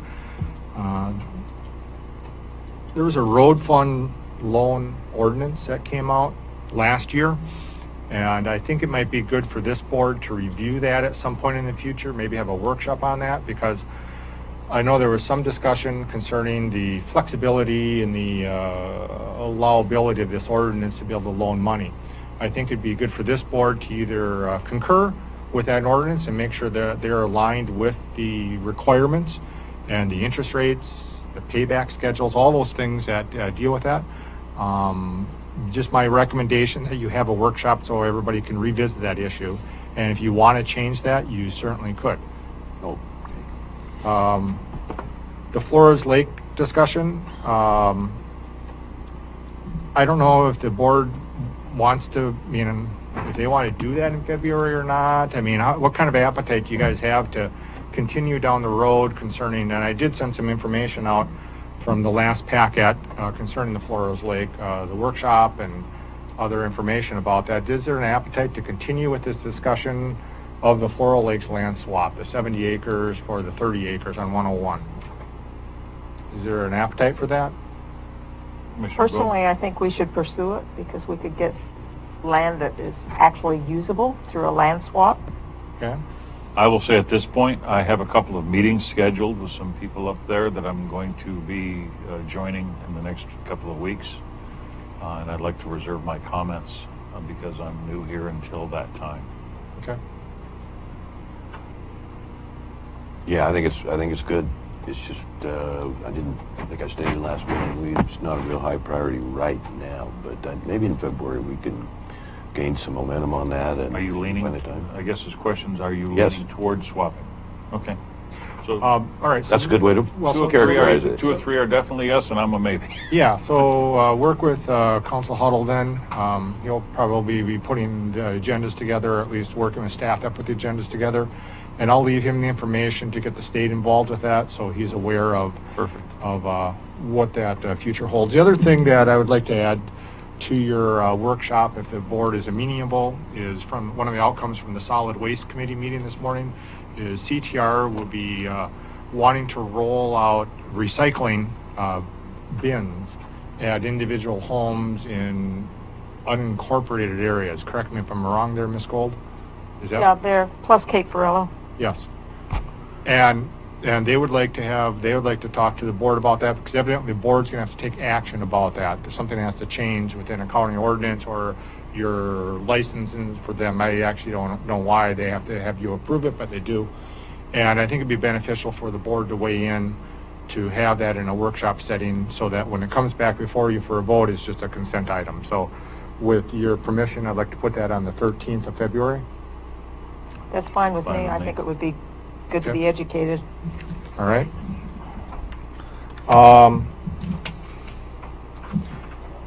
So this is my last meeting.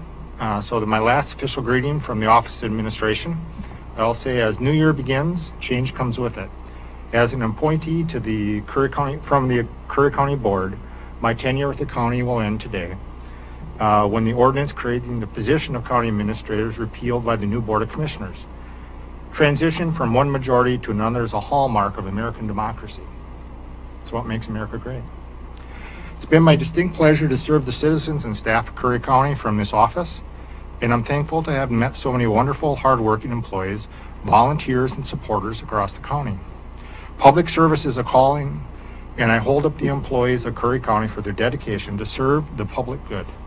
I want to thank all the people who have supported me and offered guidance during my tenure here. Moving forward, there clearly will be a need for citizen engagement to transition Curry County to a fiscally sustainable position. I would encourage everybody to work positively and cooperatively together to solve these long-term fiscal, economic, and housing problems, along with others, and help your county flourish. As for me, I'll be transitioning to the next challenge. If I can be assistance, please don't hesitate to reach out to me. And I have my Gmail address here. If everything was perfect, we would never learn and grow. I wish you all the best. Thank you for your service. I thank you for your services also. I'd also like to say I'd like to post that on our website for a while, that letter, so that anyone that would like to get in touch with you has your email address. I'd like to offer you that. Yeah, I'll give that to JJ. Commissioner Boyce? Might be too late here, but Council Huddle, were we going to work on the travel ordinance today, or where? I might have missed something there. We think it's on the 16th, but I think you are a little too late for today. To change the agenda. Yep. Okay. But if I could, I think Administrator Schroeder's comments are timely, and I think it transition us into the next couple items that we did have agenda amendments on that we were going to discuss, that I was going to present. Right. Before you start, go ahead. Sure. David Barnes, you wanted to comment on this? Did you still want to have your comment, or no? You're good? All right.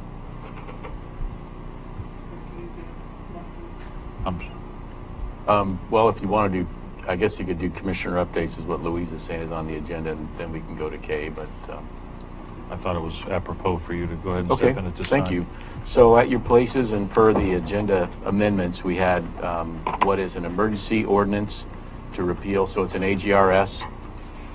Emergency ordinance to repeal ordinance 1701, thereby eliminating the position of county administrator, effective upon adoption. And just by way of background, with the ordinance procedure, the state statutes 203045 requires ordinance be adopted at 2 readings, 13 days apart.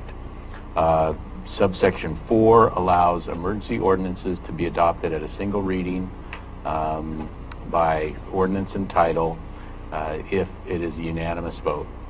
I'll read the ordinance and then I'll request a vote on this ordinance. The title of the ordinance is in the matter of an ordinance repealing Article 1, Division 17 of the Curry County Code, eliminating office and position of Curry County Administrator, The Board of Commissioners for Curry County ordains as follows. This ordinance shall be known as, again, a number to be provided, an ordinance amending Curry County Code. And the findings are, current Article 1, Division 17 of the Curry County Code, ordinance number 17-01, is entitled Creating the Office and Position of Curry County Administrator, delegating duties and responsibilities to perform his/her job functions and declaring an emergency. Ordinance 1701 was a departure from historical practices in Curry County. It was not adopted by unanimous board. Since its adoption, the Board of Commissioners has a new composition that is opposed to the departure from historical county practices reflected in Ordinance 1701. And a majority of the Board of Curry County Commissioners desires to repeal Ordinance number 1701, thereby eliminating the position of County Administrator and return to the historical practices and structure of governance that served Curry County in the past. And then the Section 3, Article 1, this is the repealer, Division 17 of Curry County Code concerning creating the office and position of County Administrator is repealed in its entirety effective upon adoption. And then this has an emergency clause. The Board of Commissioners for the County of Curry deems this ordinance necessary for the immediate preservation and protection of the public peace, health, safety, and general welfare for Curry County, and declares an emergency exists, and this ordinance shall be in full force and effect on its passage. So it's really up to the board. We've got an emergency ordinance. Now, even if an emergency ordinance is not unanimously adopted in a single reading and requires 2 readings, it's still effective on after the second reading 13 days from now. So it's really up to the board. Is there a motion to adopt the ordinance eliminating or repealing Ordinance 1701? And I want to say, because we were directed an executive session last time, since that time, Mr. Schroeder has had no opposition to this. So I would hope that we can get a 3 vote on this so we can quickly move forward. So I will make a motion to adopt as Mr. Huddle has spoken. Second, Mr. Chair. Any further discussion? I'd just like to be on the record as stating why I'm going to vote against this.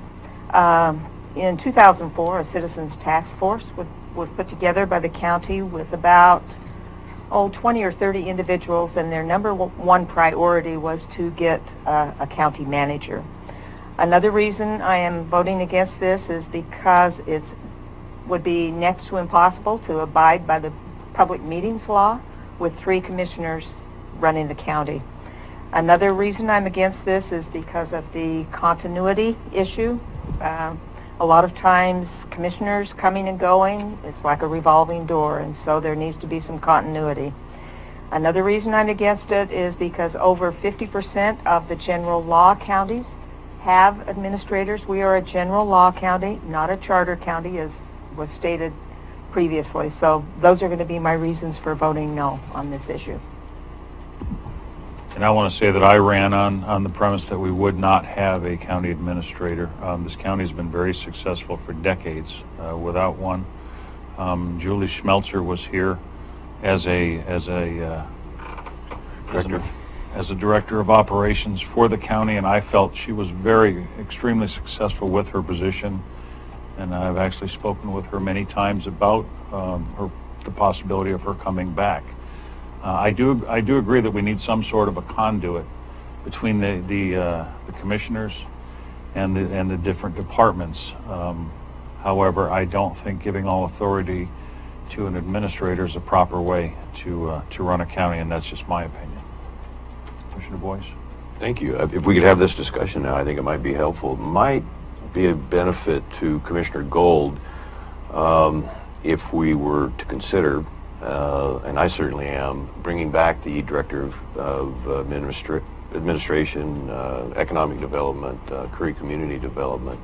The difference is the authority structure, the organizational chart that we're all pretty familiar with, and I think that is, as far as the portion of the county, and that is not an insignificant number, that want somebody to work with an administrator. I once told, because you and, this is no negative, but because you and Commissioner Huxley were part-time, I challenged Mr. Schroeder. I said, we need 2 of you and 2 of me. And so having three, as you have committed to full-time commission efforts, you have certainly expressed that for months. Having a director of administration, I don't know if that, I'm not speaking for the board here, if that would be the title that would remain, but that person could be very beneficial, and I do have a person in mind, and I hope to make some progress on that down the road, but that person will not be a county administrator, will not usurp my authority or your authority. I believe you've stated that on many occasions. And so, Commissioner Gold, knowing that, this would speed things up for us for about a week, and we could put that out for application, or we could just revert back. I think it's been explained to me legally that we can go back to that position, and I think it's a position you could get behind and strongly support. Well, it sounds to me like you've got a person chosen already. Is that correct? Or Well, personally I do. Yeah, personally okay, I do. It sounded like Well, Commissioner Pash also has someone Well, chosen? again, I have spoken with Julie Schmelzer about this. She was the previous Director of Operations here. I actually was surprised when she was let go. I thought she was doing a fantastic job. Since she's been in Josephine County, there are rave reviews about her job that she's performed in that county, and I've got commissioners calling saying, please don't take Julie. She's great. Her resume speaks for itself. It's impeccable, and I have had conversations with her, and she would be willing to come back to the county in the right position, and if offered, and she could come back really quickly. She would be willing to do that. I think you're saying she loves Curry County and she would take quite a pay cut in order to do that, which obviously I appreciate. I also thank you for referencing the other commissioners, that I've gotten to know very well. And if this happens, yeah, they've given me and you both a bad time, and I hope it happens. I hope we're able to follow through. And again, Commissioner Gold, I think you will be, if this takes place, will be. And one other thing, before we got here, she left, was, I don't know what word to describe other than incredibly unfortunate, unnecessary. I almost want to say tragic. That might be an overstatement, but yeah, Joe County grabbed her up just like that. So the fact that she, if we can come to terms with her, I'm incredibly optimistic that it will solve. Her background, as Commissioner Pash said, in economic development, her background here with Curry County, expertise, her simple people skills cannot be overstated.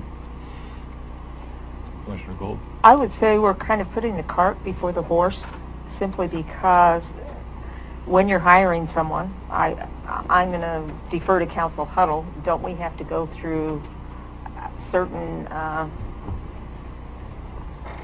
advertising and all of that, and Our with personnel- someone having it Yeah, our as a personnel shoe-in, that Our personnel regs allow us to, I think, hire someone without advertising. For instance, if we're transferring from department or rehiring a former employee. I'll have to confirm that, but I'm pretty close to sure that's the rule. So we can rehire former employees without doing advertising, and we can hire someone from one department to another without publicly advertising. I'll double check, but I'm pretty sure that's the rule.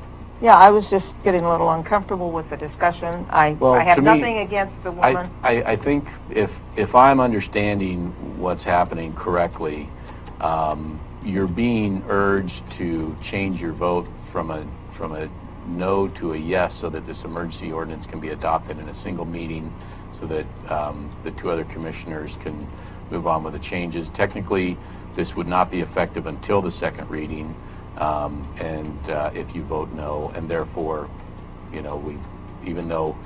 because Schroeder's separation agreement is premised on a vote to eliminate the position, and that would definitely occur today, regardless of whether it needed a first or a second reading. So Schroeder's separation agreement will be effective today, but the emergency ordinance to repeal will not be effective until the second reading in the event you vote no. So what I'm getting is they're trying to explain the person coming in for the director of it's the same prior job we used to have, the director of administration / economic development director, but it didn't have all the powers and authorities that Commissioner Boyce and Pash have talked about that are, as you remember, 1701 was a broad delegation of powers to a single individual. And what I understand is, and as said in the ordinance, is the desire to go back to the prior form of governance with the director of administration / economic development director, a person who would put the agendas together, work on projects, those kind of things, but not have all the powers of a county administrator. I think what they're trying to explain to you is there'd be a reasonable alternative to this, so that that you'd be delaying that by voting no. But again, it's your vote, and I think they just want you on to. I'm not trying to put words in their mouth, but yeah, we're not making a decision on hiring anyone else right now. This is only to eliminate this is only to repeal an ordinance. And it's basically to expedite things. I mean, again, things are going to happen. It's a matter of if they happen now or if they happen, in 2 weeks from now. You've already voiced every, your concerns against it, and that is duly noted. I'm just asking you to offer you an olive branch to change your vote, and we'll go from there. This goes right into what I was going to talk about in my commissioner's report. I realize I'm outvoted. That's fine. And I realize that it's important to work together, and I will do that, whatever the decision is made, because that's what a functional board does. Absolutely. A dysfunctional board, if someone's outvoted, will go out and cause all kinds of problems. And I appreciate that. Go out and cause all kinds of problems? No, I'm not. She didn't mention you in it. I'm not being specific or pointing fingers. What I'm saying is, I will support whatever decision is made. Thank you. Commissioner Boyce. Well, thank you again, and I think this is very productive, so I appreciate that you're willing, Mr. Chair, to take the time, and I really believe it's a way to bring the community together, the county together, or at least it has that potential, not just this particular hire, if that's the route we go, but in getting to know the other commission boards, and you will as well. All three of us have that opportunity, and I give it a tremendous recommendation. None of the other counties in our district have a county administrator, but what they do have are exceptional staff that are equally, Commissioner Gold, equally loyal to all the commissioners. With the integrity that Julie Smeltzer have, again, if that's the route we go, there is no question in my mind that she would have equal allegiance to you and answering your questions and supporting you and doing her due diligence and duty for this county. I didn't say I really have nothing against Julie Smeltzer. No, I've never really worked with her or had anything to do with her. Yeah, so I think that has we're, nothing to do right, with this discussion. We're currently just considering emergency ordinance to repeal ordinance 1701. It can be effective today if we have a unanimous vote. If not, it needs to come back for a second reading. So I'd like to ask for a motion. I think we had the motion, but I can't remember. JJ, did we have a motion to adopt this? There was a motion. Motion by Commissioner Chairman Pash, seconded by Vice Chair Boyce, to adopt the ordinance to repeal 1701. Any further discussion? That was made about 11:40. Thank you. 13 minutes. A question? Aye. Aye. I'm going to have to say no. That's okay. So that But I will support whatever it's happens. not effective today. We'll need another reading, and we'll bring it back. And it says at least 13 days apart. So we've got, a little more time. All right, we've got 7 minutes left. If I could, Go I ahead. have one other item then, and this is in order approving a separation agreement with county administrator with signature authority to the chair.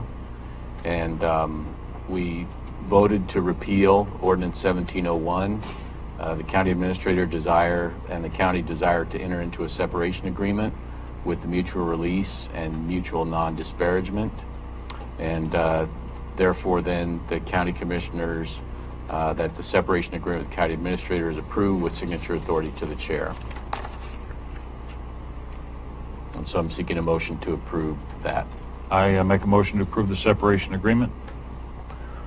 Are we going to have any comments, Mr. Chair? Yes. Just non-disparagement. I understand. Do I have a second? Second. Any further discussion or comments? Thank you. I'm in strong opposition to this agreement, but I second it because I want to abide by it, and I want to move forward. Turn the page, try and figure out regrouping, and not waste any more time. So I will abide by this agreement, personally and professionally. Any further discussion? A question? Aye? Aye. No.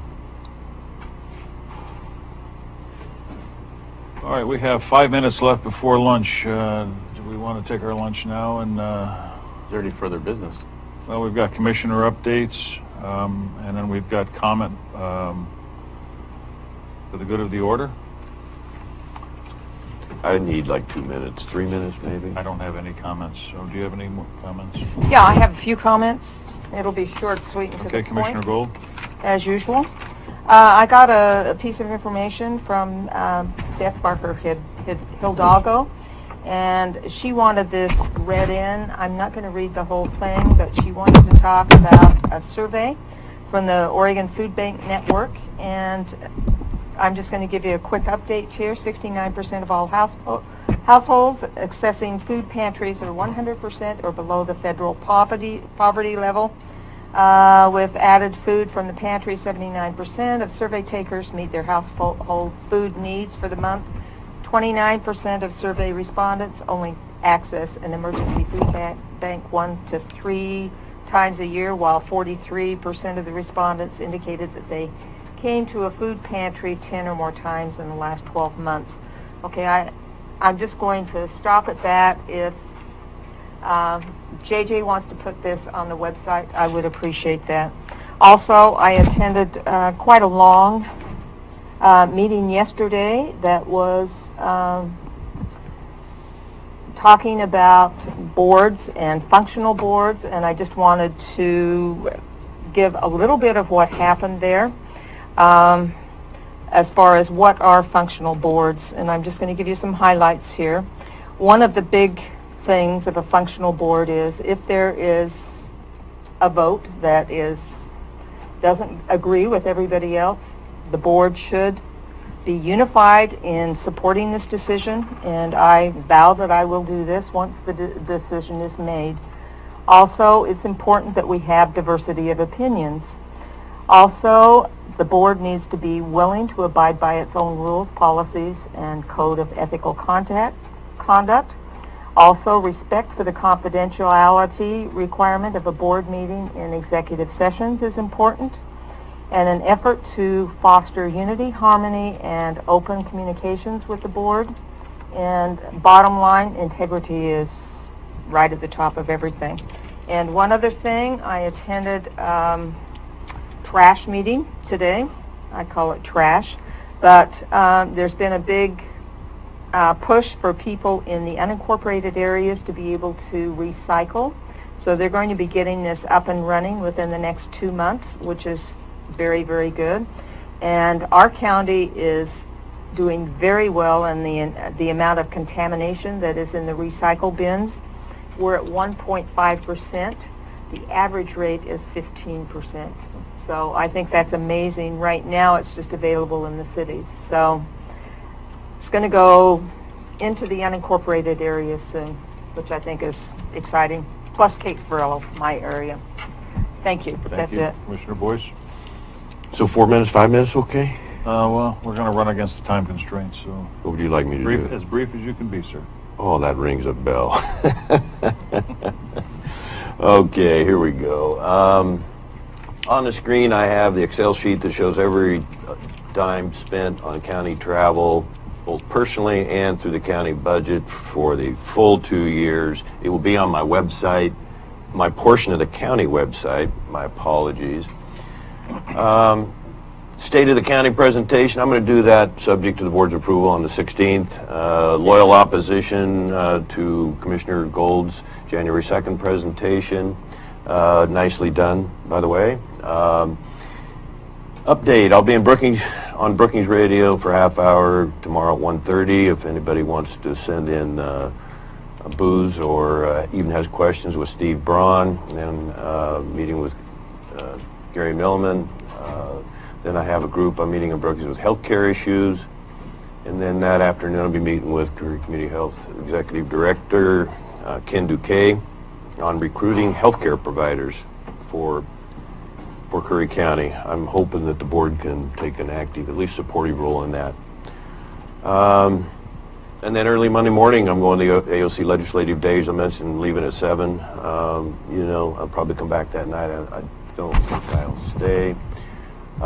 Presently, what did I miss there? On the 16th, I'm going to give liaison recommendations to the board. It'd just be a rough outline. And right now I'm serving on 8 boards, and they're all important, especially AOCC. It's not poor me or look at me, but they are just very important in this county. One is Curry Community Health, Goose Curry Douglas Business Development. I see I just got an email from Susan Morgan, Natural Resources. Travel Southern Oregon Workers Investment. This is really important. We go to Coquille once a month. Southwest Area Commission on Transportation, Curry Wildfire Prevention. That's been inactive for the last couple months. We moved closer to fire season. I know you've had a lot of interest and contribution in that as well. So now again that you're both full-time and prepared, it will require a lot of work, a lot of commitment. And I'm confident. Can I make one correction? I think I'm doing the transportation now. Southwest Oregon. Oh, not Southwest. Okay. Yeah. I take that back. Curry County. That's okay. That's okay. Whichever one you're on is important too. No, that's fine. I just wanted to make sure the record was straight. But you'll learn, as it took me a while, how important these boards are to this county, whether it's in Curry County travel or outside the county. I try and really monitor that well and be very precise on where I go and what I spend. And that's never changed. The only other thing I have, this travel is going to require some early mornings and late night for both of you, and I think you're both capable and fully capable and committed on that. Evening meetings. I'm hoping that at some point we can consider. I'd like to do the 3rd Wednesday in either Brookings or Port Orford every month, 5:30 to 8 o'clock. And maybe even the 23rd of Port Orford. I won't ask for a commitment on that today, but I think that is the better we are able to learn every aspect, every region, every city, community of our county, the better we can serve, the better opportunities we have to unite this county and face these issues that we are faced with. The Curry Fleet Policy it's probably going to be the 23rd, but we have 16 vehicles sitting idle that barely get used. Of course, I'm prohibited from using any of them right now. Anyway, with Enterprise Auto, Mr. Ryan Alford, just about done, Mr. Chair. Curry building fee increases, I want to repeal that, at least amend it from the December 19th meeting. We had 20% fee increases, so I'll be bringing that to the board. Jim Ailey on the 16th, Pacific Gales, is agreed to come just give a quick update on his progress. CEO of, Pacific Gales Golf Course. Last one. I don't know if I can get it done by the 16th, certainly the 23rd, at Curry Financial, Natural Resource and Curry Problems Issue Consultant, Sid Lycan from Lane County. He was a 4-term commissioner there. 2-term, 8 years. Prior to that. Sid Lycan? Yes, ma'am. Okay. I thought you said Ed. Sid Lycan, but prior to that he was mayor of Springfield for 10 years. He would work 2 full days per week for 6 months, and he would help us come up with a 5-year plan. He's already looking into our budget, so I hope I have a specific or official proposal that I can give you before the end of January. I could not possibly recommend his expertise higher. the respect he has around the state, the contacts he has around the state, and he was just a... Has he done this for other counties? He's looking actually at Klamath County. I got So to he's never encourage... actually done this, or he's starting he- a consulting business? Is that I what don't it know is? if he has an official consulting business, but he loves Curry County and would love to see if we could put him to work for our best interest. And so that's what I'm going to be making a proposal on. And yeah, I have very high hopes that we might go that direction. And I think, yeah, that's all I have. Thank you. Okay. Did you have anything else, Louise, you wanted to say? Or? Okay. I need to just let everyone know that I am going to be attending the AOC meetings. I'm going to be using the grant. AOC's agreed to accept it that we have. Former Administrator Schroeder was to also use that. So we're going to be able to use that. As far as the travel up there, I'll bring my own personal vehicle up there because we don't have a travel policy yet. And I'm not sure if the grant covers the hotel. I think it does. If not, I would like to, at a later date, submit that back to the county. Thank you. And so what it sounds like you're requesting to be able to get approved the travel to the AOC conference in the next couple of weeks while we work out the travel policy. I think that was already approved. Okay, good. Excellent. Thanks. And then the only other thing I would say is we approved a separation agreement with Schroeder. Today's his last day. We will not be able to have the administrator position effectively ended until the next reading. If you don't have any opposition, you could appoint me the acting interim until we get the thing taken care of, and that's just it's just a matter That's of... why you get the big bucks. Well, otherwise we're in a... Thank you very much. We're betwixt and between. Absolutely. Because it didn't work out that we got it done today. So thank you very much. Because Thank lunch you. is on us, I'll make that motion that we appoint Council Huddle as the acting interim county administrator. I'll second that. Any further discussion? Call for the question. Aye. No. Yes, I'm just seeing if you were paying attention. All right. This meeting is adjourned. Good meeting, Mr. Chair. Sorry, I had to vote no. That was off principle. Your vote is your vote, and that's why we have a democracy. Okay. I appreciate your willingness